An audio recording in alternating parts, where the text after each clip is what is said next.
the guys like that become the big stars, and of recent vintage, John Jones, Ronda Rousey, Conor McGregor, they seem to have that knack to do this, to talk and to generate publicity for themselves that put them over the top. That's the one thing that's difficult for a lot of guys. And are you good with that? Having to do that, having to get out there and kind of do all that talking that it takes to sell pay-per-views and get people to want to buy tickets to see you? I think my fighting really just speaks for itself, and I feel like I really never get the credit I deserve, and it's I've never really cared to be famous, and it's part of the game and the direction that I'm going.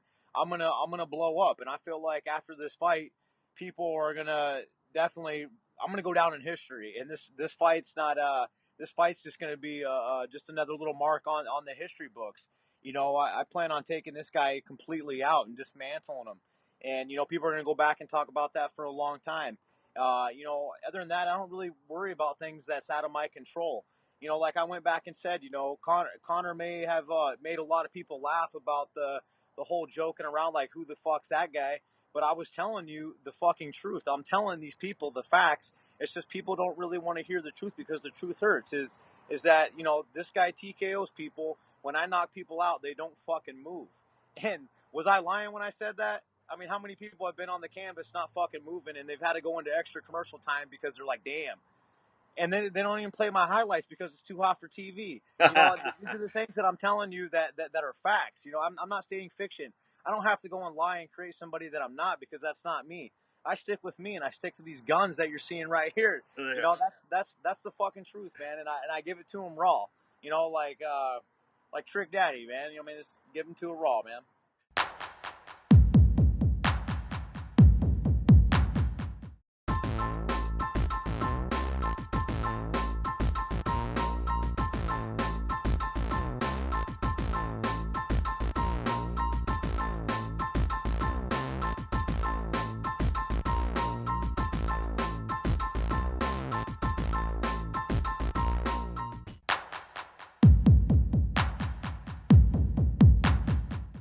You are fighting Eddie Alvarez on July 30th in Calgary. It's a rematch, as I mentioned, of UFC 211, the former lightweight champ, who is ranked number 3, right above you in the lightweight rankings. And I think this is a big fight because not only is it two of the best in the world, Khabib, the lightweight champion, said potentially the winner of this fight could fight him. So it kind of worked out pretty good for you here. Yeah, I really feel in my heart that I go out there and beat Eddie Alvarez, I'm going to get a title shot. Let's talk about the finish of that fight. He landed 2 knees on you, one when your hand was on the ground, and the fight was in Texas, so it was under the old rules. The second one landed behind your ear. Your knee was clearly on the ground at that point. What was your take on it? Do you think it was just, the heat of the moment? Do you think it was intentional? Like, how would you describe the final seconds of what happened? I thought it was in the heat of the moment. I thought he was a hurt fighter, fighting, trying to survive. And he's a fighter, at heart. He was hurt and he was doing whatever he could to cause damage to me. And, he was out of it a little bit, still hurt from the exchange we had right before that. I thought that for sure was the case. But I don't know, maybe he was just trying to damage me, and he was there. I don't know. The way he reacted to it, me telling the crowd to stop booing him was how I really felt in the moment. I felt like, this might have been an accident. This sucks. Here we are. Don't boo the guy. This guy comes to fight and puts it all on the line every time. I had a lot of respect for him as a person until I found out, who he was, and he started talking crap on the internet, saying I wanted out of the fight, and saying that, oh, you're finally off your stool now. Like, you can't talk shit after you do something illegal like that, and that kind of gives me a better insight of what kind of person he is, and I think he's a piece of shit. But also, I respect him as a fighter. He's a great fighter and a very dangerous fighter, but as a person, I've lost all respect for him. So that's where I'm at with that whole situation. I mean, my personal experience with Dana, he's very bold. He's definitely a heavy hitter when it comes to having a conversation with him. He's not going to pull any punches. He's not going to hold back exactly what he thinks. But I think that most of the time that Dana is pretty spot on as far as where the sport is, where it's headed, matchups, fighters that are selling or doing well. I mean, he's told me things that I didn't want to hear, that I didn't like, and has pissed me off before for sure. But he has his opinion and he sticks to it.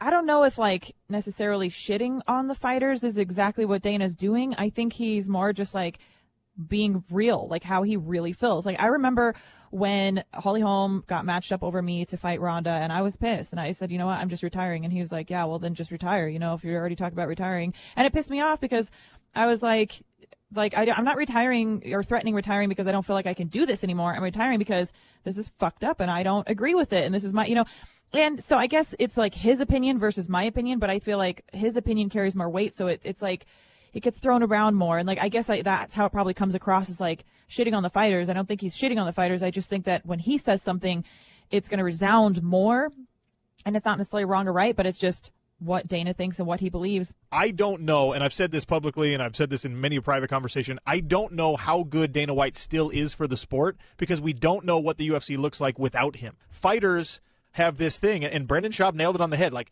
weirdly, I had a much different relationship, obviously, with UFC executives than somebody like Misha did, but, like, Dana White acknowledging that I was alive was a high point in my career. You know how weird that is for me to say? Dana White called me when the UFC was done with me on Christmas. He called me and basically told me, thanks for giving us a good run. You didn't have the success you wanted, but you put on some exciting fights for us, and we really appreciate it. You did your funny weigh-in stuff, and it was good for our social media. He basically called me a personal phone call to say thank you. And I knew, like, oh, this means that my UFC career is over. But weirdly, and I can't explain to you why, because it didn't really do anything for me, it was, like, cool to be acknowledged by the boss. That's nuts to me. But Brendan Schaub, he said that. He said, look, it goes a long way if you just give a guy a pat on the back and say, good job.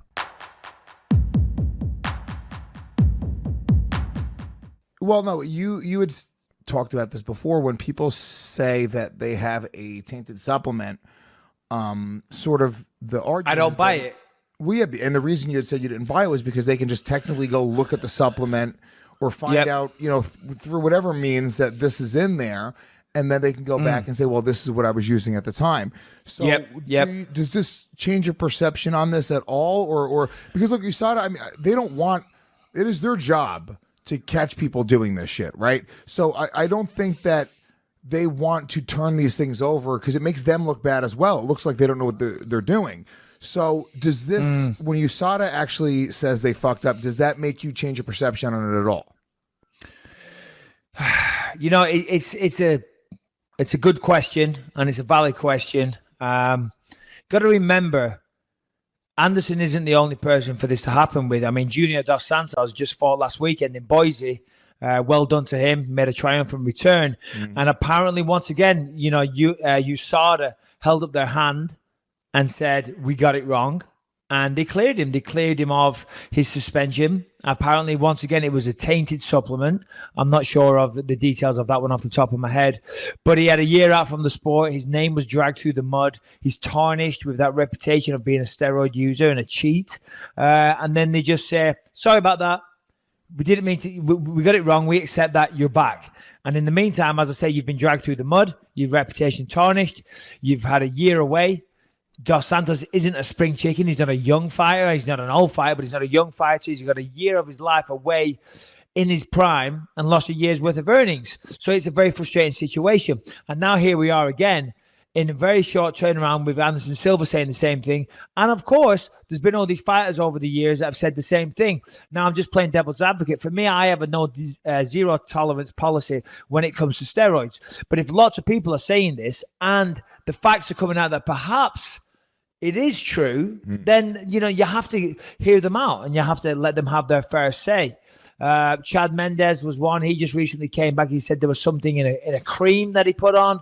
The problem is if fighters are using a lot of supplements, things might get into your body. I was always suspicious of anything they said because I never tested positive. But I didn't really use a lot of supplements either. I was never a guy taking all kinds of pills. Yeah. If anything, I'd do a bit of protein powder, and that would be it. Maybe some carbohydrate powder, maybe, a multivitamin in the morning, stuff like that. But I wasn't one of these big supplement guys.